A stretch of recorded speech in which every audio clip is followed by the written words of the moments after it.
لیکن بغیر تحقیق کے کسی کے خلاف پروپیگنڈا نہ کرے، اس لیے کہ یہ انگلیاں آپ کے خلاف قیامت میں گواہی دیں گے۔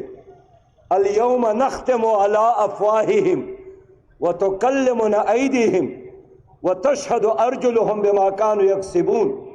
یہ انگلیاں، یہ پاؤں، یہ اعضاء، یہ گواہی دیں گے کہ آپ نے اس کو اچائی کے لیے استعمال کیا ہے یا برائی کے لیے استعمال کیا ہے۔ لہذا گزشتہ دنوں اسلام آباد ہائی کورٹ نے تمام پارٹیوں کے سوشل میڈیا کی ڈپارٹمنٹ کو وزٹ کیا تھا، چیک کیا تھا، اور اپنی ریمارکس میں اسلام آباد ہائی کورٹ نے کہا کہ صرف ایک جماعت کا سوشل میڈیا ایسا ہے جس میں جھوٹ نہیں ہے، جس میں غلط پروپیگنڈا نہیں ہے، جس میں انسانوں کا استحصال نہیں ہے، جس میں غیبت نہیں ہے۔ میرے بہت ہی محترم بھائیوں، یہ آج میں آپ کی خدمت میں عرض کرنا چاہتا ہوں کہ ہر زمانے کا ایک چیلنج ہوتا ہے، اور ہر نبی جب اس دنیا میں آیا ہے تو اس کو ایک چیلنج کا سامنا تھا۔ موسیٰ علیہ السلام کا زمانہ تھا تو فرعون کا سب سے مؤثر جو اس کے ساتھ ٹول تھا وہ جادو تھا، تو اللہ نے موسیٰ علیہ السلام کو جو معجزہ دیا تھا وہ اس جادو کا توڑ تھا۔ عیسیٰ علیہ السلام کے زمانے میں طب اور حکمت کا دور تھا، تو اللہ نے اپنی نبی کو ایسے معجزات سے نوازا کہ اس کے دم سے نابینا کو بینائی ملتی تھی، ایک برس کی بیمار کو صحت ملتی تھی، حتیٰ کہ اگر وہ کسی مردے کو زندہ کرنے کے لیے دعا مانگتے تو اللہ تعالیٰ اس کے دعا کو قبول فرماتے تھے۔ یونان میں فلسفے کا دور تھا، نبی مہربان صلی اللہ علیہ وسلم کے زمانے میں شعر اور شاعری کا دور تھا۔ ہر عرب کا دوسرا، تیسرا، چوتھا آدمی، مرد تو کیا کہ خواتین بھی زبردست شعر کہا کرتے تھے۔ ایک مشہور شاعر ہے حسان بن ثابت رضی اللہ تعالیٰ عنہ، اس نے نبی مہربان کے بارے میں ایک شعر کہہ دیا کہ وَأَحْسَنَ لَمْ تَرَا قَطُّ عَيْنِي وَأَجْمَلَ مِنْكَ لَمْ تُلِدِ النِّسَاءُ۔ میرے آنکھوں نے اے پیغمبر آپ سے کوئی خوبصورت نہیں دیکھا، اور کسی عورت نے آپ سے خوبصورت انسان کو نہیں جنا، اور فرمایا کہ آپ کو اللہ نے ویسے پیدا کیا ہے جس طرح آپ چاہتے تھے۔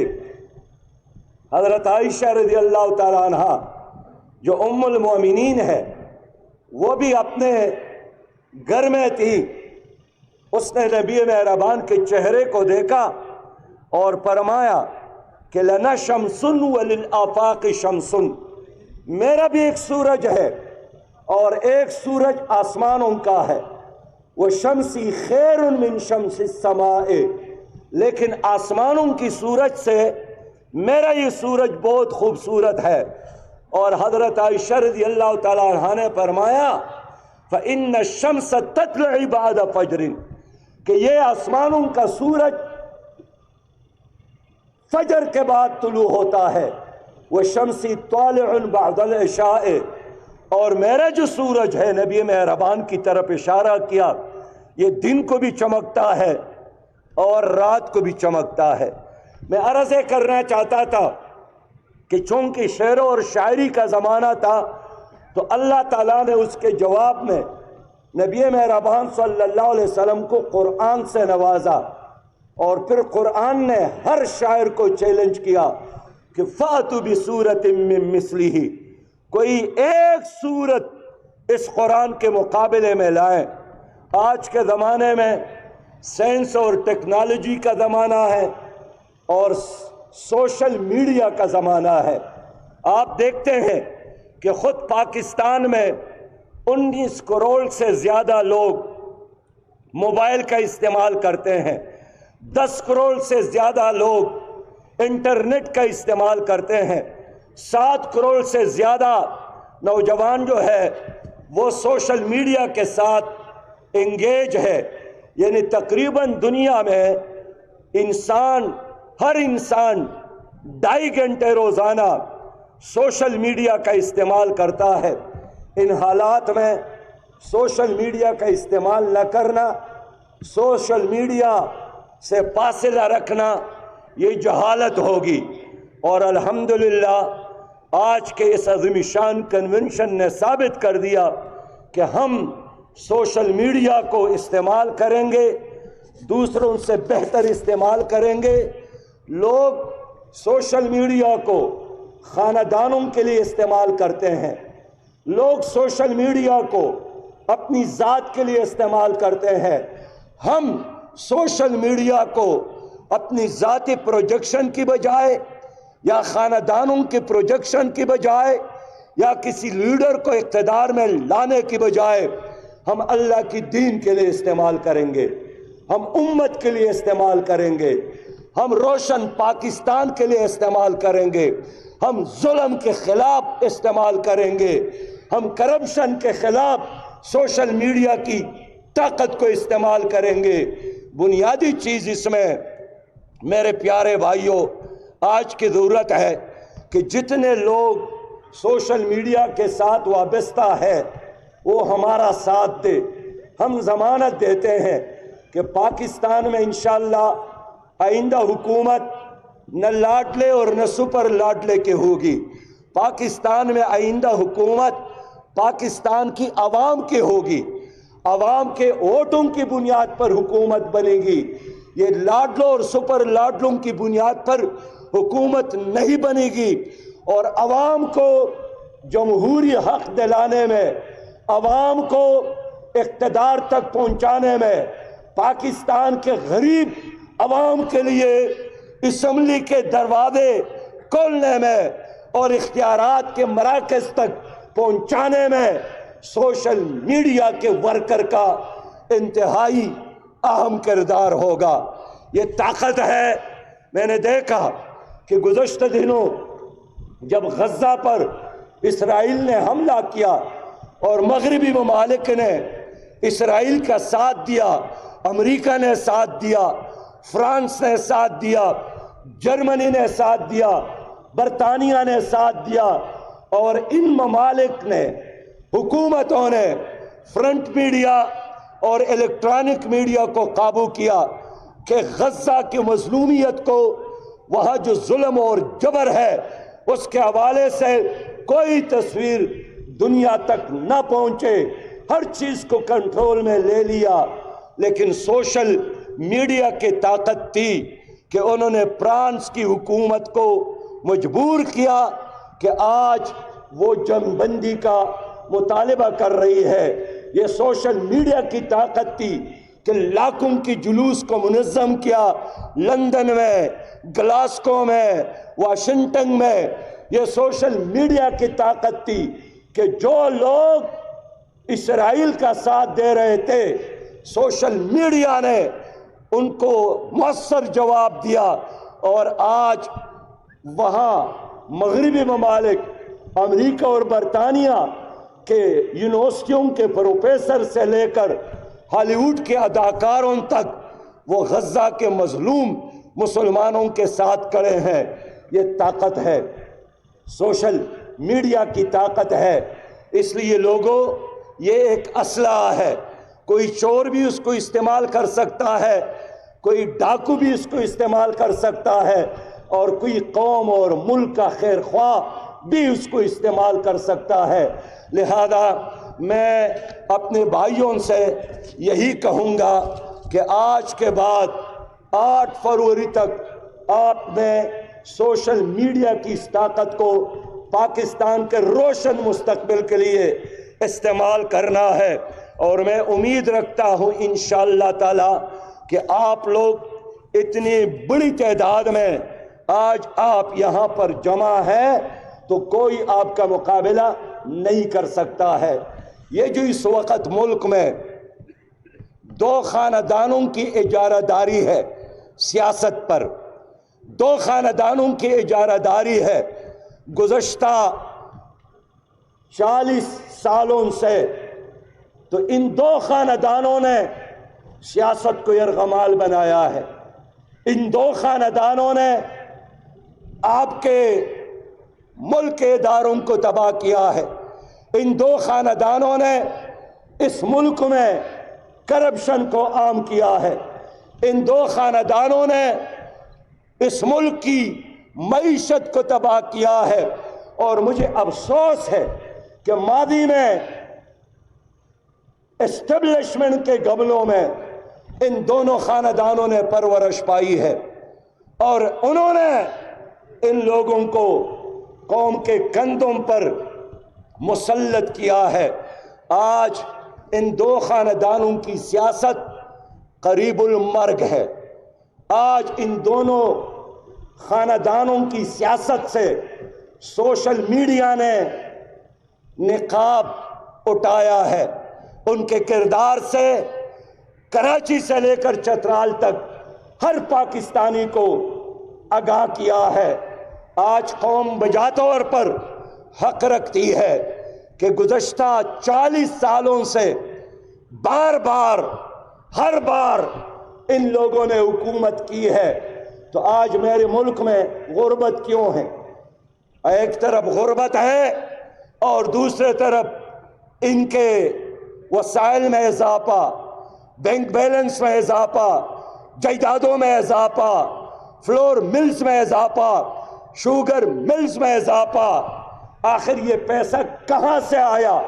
کیا ان کے دو ہاتھوں کی بجائے 4 ہاتھ ہے؟ کیا ان کے کوپڑیوں میں آپ لوگوں سے دماغ کہیں زیادہ ہے؟ اللہ نے سب کو 2 ہاتھ دیے ہیں، لیکن ان لوگوں نے اپنی سیاسی اور سرکاری منصب کو قوم کے مفاد میں استعمال کرنے کی بجائے اپنی ذاتی مفادات کے لیے استعمال کیا ہے۔ کیا یہ لوگ آج قوم کو جواب دے سکتے ہیں کہ اگر انسان نے چاند پر قدم رکھا اور مریخ کی طرف جا رہا ہے تو پھر کیوں ہمارے ملک میں 2 کروڑ اور 50 لاکھ بچے تعلیم سے محروم ہیں؟ آج کیوں 10 کروڑ پاکستانی عوام شرح غربت سے نیچی زندگی گزارنے پر مجبور ہے؟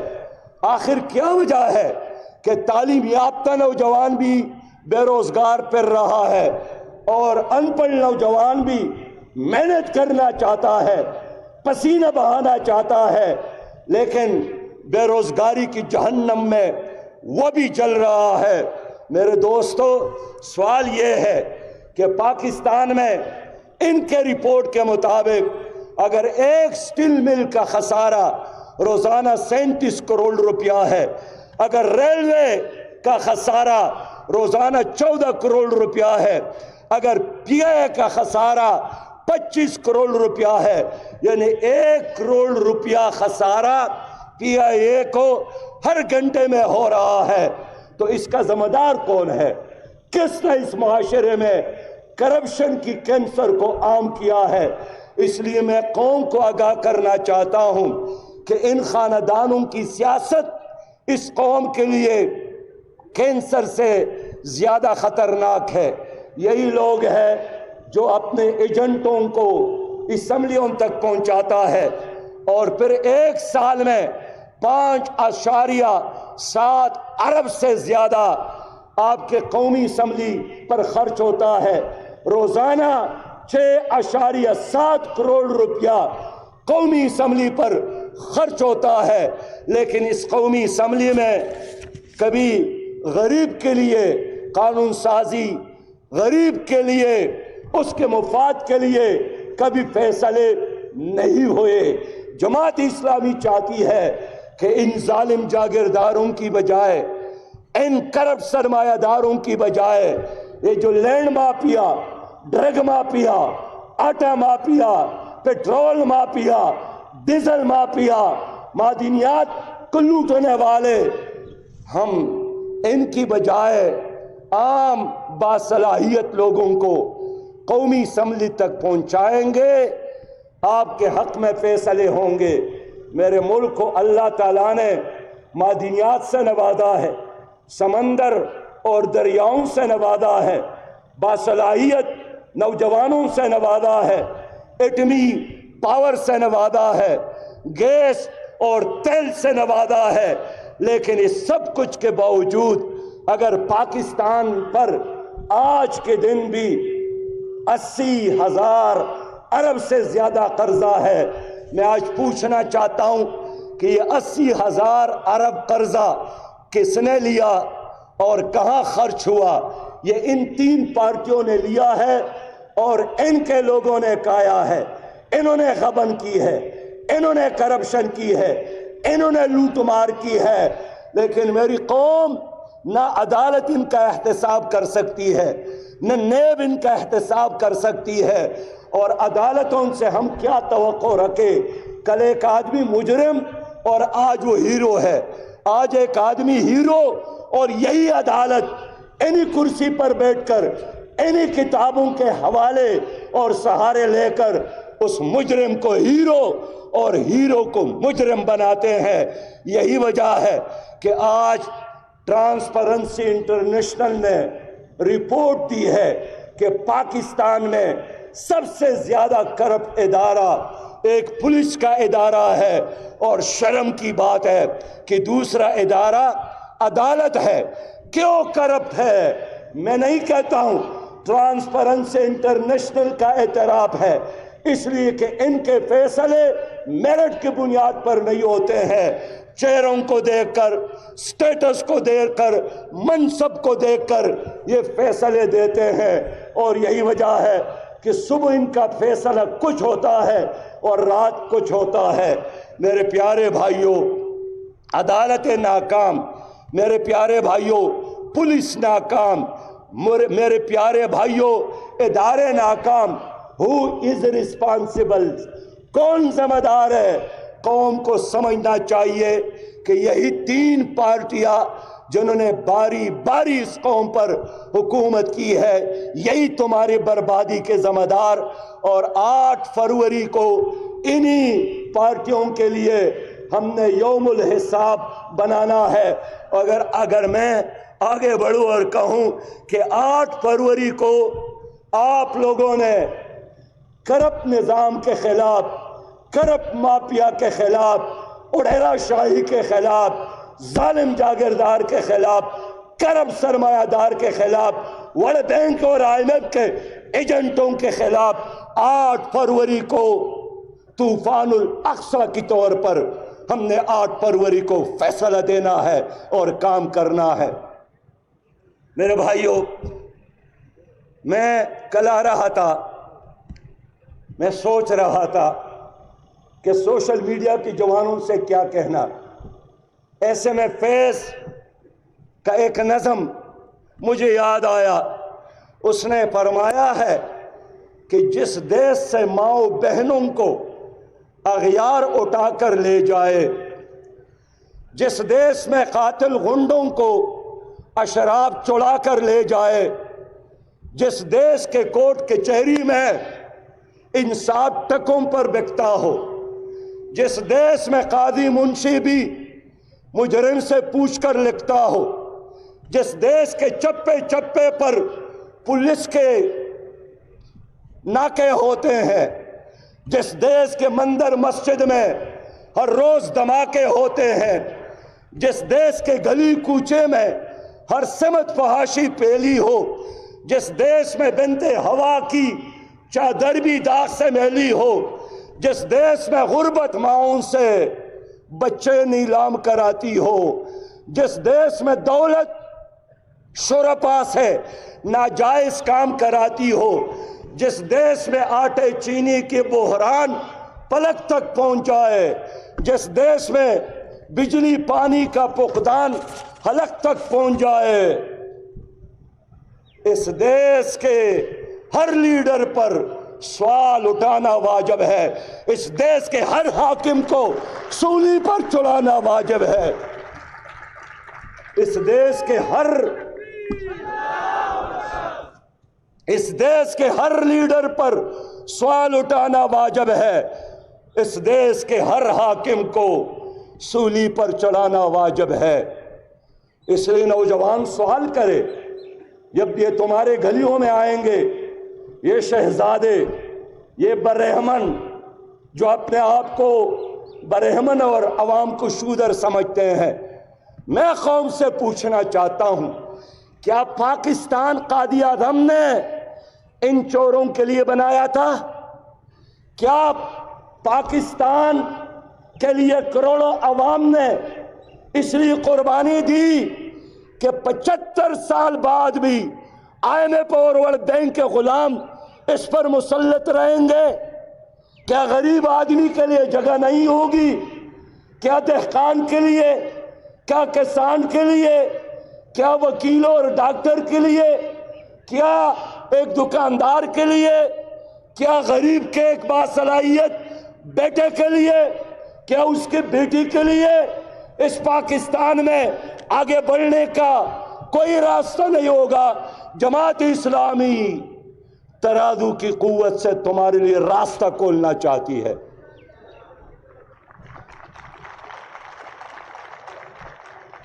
میرے بھائیو، یہاں ایک شہزادہ پھر رہا ہے، جناب بلاول بھٹو صاحب، کہتے ہیں مجھے وزیر اعظم بناؤ تو میں آپ کو ایسی ترقی دوں گا جس طرح ترقی میں نے سندھ کو دی ہے۔ سندھ جیسی ترقی سے ہم اللہ کی پناہ مانگتے ہیں۔ سندھ میں کیا ہے؟ ایک تر کو آپ ٹھیک نہیں کر سکے بلاول بھائی، جہاں بھوک سے ہر سال سینکڑوں اور ہزاروں بچے مرتے ہیں، اور آپ کے ایک ایک دورے پر کروڑوں روپے سرکار کے خرچ ہوتے ہیں۔ میں گزشتہ دنوں رانی پور گیا، ایک بچی کو کسی نے رات کے اندھیرے میں قتل کیا جو ایک وڈیرے کے گھر میں کام کرتی تھی۔ میں جب وہاں گیا اور والد صاحب سے ملا، والد صاحب بچی کے باپ بھی تھے، شہید کی باپ بھی تھے، رو رہے تھے کہ میں اپنے قاتل کا نام نہیں لے سکتا ہوں، یہاں پیپل پارٹی کی حکومت ہے، میری باقی بچیوں کو اور بیٹیوں کو یہ اغوا کریں گے۔ تم سندھ کے لوگوں کو انصاف نہیں دے سکے، پانی نہیں دے سکے، تعلیم نہیں دے سکے، روزگار نہیں دے سکے۔ سندھ میں تو اپنے آنکھوں سے میں نے دیکھا ہے، وڈیرے کے بنگلے کے قریب جو سکول ہوتا ہے وہ وڈیرے کا استبل ہوتا ہے، وہ لوگوں کو گرفتار کر کے وہ سکول میں بند کرتا ہے۔ آپ نجی جیلوں کو ختم نہیں کر سکے۔ میرے بھائیو، ایک نواز شریف صاحب کہتے ہیں آپ کے خاطر میں نے 4 سال لندن میں گزارے ہیں۔ میں نے کہا یہ پوری قوم لندن جانے کے لیے تیار ہے آپ کے خاطر۔ اگر جہاز میں بھی بیٹھتا ہے احسان ہمارے اوپر، کسی بڑے ہوٹل میں کھانا کھاتے ہیں احسان ہمارے اوپر، لیکن یاد رکھو ان کے گاڑیوں سے جو دھواں نکلتا ہے، یہ دھواں بھی غریب قوم کے محنت اور کوشش کے نتیجے میں ہے۔ تمہارا خون جلتا ہے اور ان کی گاڑی چلتی ہے، تمہارا خون جلتا ہے اور ان کے مزے ہوتے ہیں۔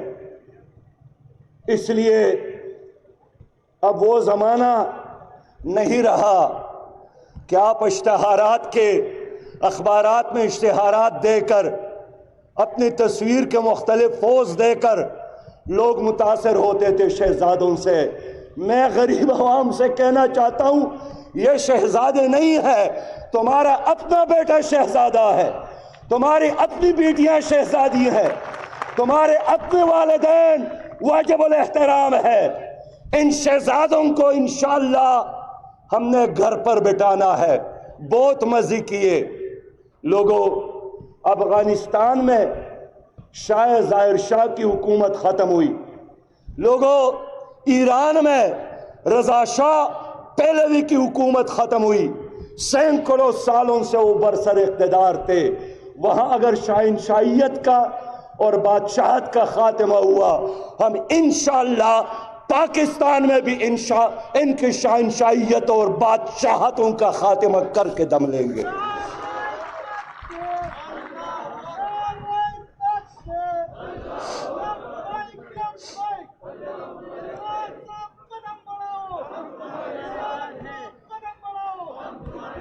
دیکھیے لوگوں، تمہارا بڑا مسئلہ، امت کا مسئلہ آج فلسطین کا مسئلہ ہے، غزہ کا مسئلہ ہے. یہ اپنی بات تو کرتے ہیں، لیکن پیپل پارٹی اور مسلم لیگ نے اور پی ٹی آئی نے بھی غزہ کے مسلمانوں کی بات نہیں کی، امریکہ کی مذمت نہیں کی، اسرائیل کی مذمت نہیں کی. یہی تین پارٹیاں ہیں جنہوں نے کشمیر انڈیا کے حوالے کیا. یہی لوگ ہیں.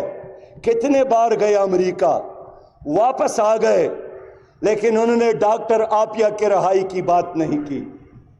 یہی لوگ ہیں کہ ان کی وجہ سے آپ ترقی نہیں کر سکتے. میں نے یہی پڑھا ہے، دیکھا ہے کہ جاگیردارانہ نظام میں انسان ترقی نہیں کرتا، سوسائٹی ترقی نہیں کرتی. تو اس جاگیردارانہ سیاست اور سرمایہ داروں کی سیاست سے بغاوت کا نام ہے جماعت اسلامی، بغاوت کا نام ہے جماعت اسلامی کا جے آئی یوتھ، بغاوت کا نام ہے جماعت اسلامی کا سوشل میڈیا. اس لیے انشاءاللہ میں آپ کو امید دلاتا ہوں کہ ان کے یہ خواب پورے نہیں ہو سکتے. انہوں نے 4 بار تو پیپل پارٹی نے حکومت کی ہے، 5 بار تو اور ہر بار مسلم لیگ نے حکومت کی ہے. اور کیا چاہتے ہو؟ جہاں یہ جاتے ہیں قوم ان سے ہاتھ جوڑ کر منت کر کے بابا ہمیں معاف کرو، بابا ہمیں معاف کرو، اب ہمیں جینے دو، اب ہمیں چلنے دو، اب ہمیں ترقی کرنے دو، ہم آئیں گے انشاءاللہ. آپ نے سودی نظام نافذ کیا، ہم آئیں گے، ہم سودی نظام کا خاتمہ کریں گے. آپ نے انگریز کا نظام مسلط رکھا، ہم عدالتوں میں قرآن اور سنت کا نفاذ کریں گے.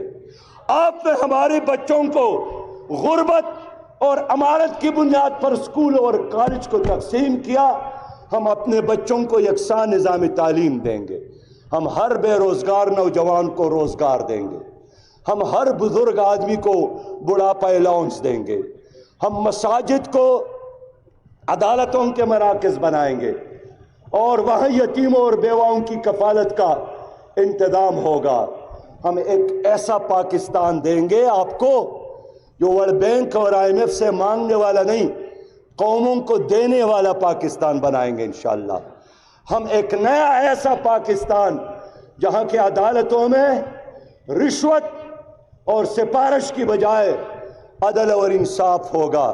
آپ مجھے کے پی کے لوگوں ایک تانا بتائیں، ایک تانا، عنایت اللہ بھائی، ایک تانا جہاں انصاف ہو اور وہ ماڈل تانا ہو. ایک سکول جو غریبوں کا ہو اور بہتر ہو. ایک ہسپٹل جہاں غریب کے لیے فیسلٹیز ہو. یہاں تو وی آئی پی کلچر ہے اور 76 سالوں سے ہے. لہٰذا یہ 3 پارٹیاں، یہ سٹیٹس کو کا تسلسل ہے. اب قوم نے فیصلہ کرنا ہے کہ سٹیٹس کو توڑنا چاہتے ہیں یا سٹیٹس کو برقرار رکھنا چاہتے ہیں. جماعت اسلامی کا اعلان یہ ہے کہ سٹیٹس کو مسٹ گو. اب سٹیٹس کو کا خاتمہ ہوگا انشاءاللہ تعالی.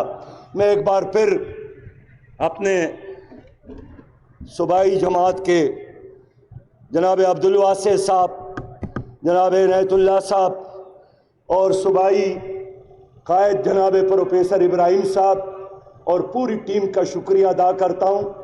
نہ لڑے آپ بات کریں. ہم نے لڑنا فرد کے ساتھ نہیں ہے، ہم نے نظام کے خلاف لڑنا ہے، ہم نے ظلم کے خلاف لڑنا ہے، ہم نے جہالت کے خلاف لڑنا ہے، ہم نے بے روزگاری کے خلاف لڑنا ہے. یہ وہ تمام بیماریاں ہیں کہ اگر میری قوم ووٹ کا صحیح استعمال کرے تو انشاءاللہ یہ بیماریاں ختم ہو سکتی ہے. ہم ان کو شکست دیں گے اور ایک ایسا پاکستان عوام کو دیں گے جس پر آپ بھی فخر کریں گے، ہمارے عرب دنیا میں ہمارے اوورسیز پاکستانی فخر کریں گے، ہمارے پاسپورٹ انشاءاللہ یورپ میں ہماری اوورسیز پاکستانی گرین پاسپورٹ پر فخر کریں گے. انسان نے اگر چاند پر قدم رکھا ہے، ہم انشاءاللہ مریخ کی طرف سفر کریں گے، پاکستان کو عظیم سے عظیم تر بنائیں گے. وآخر دعوانا ان الحمدللہ رب العالمین. اسلام زندہ باد، پاکستان پائندہ باد.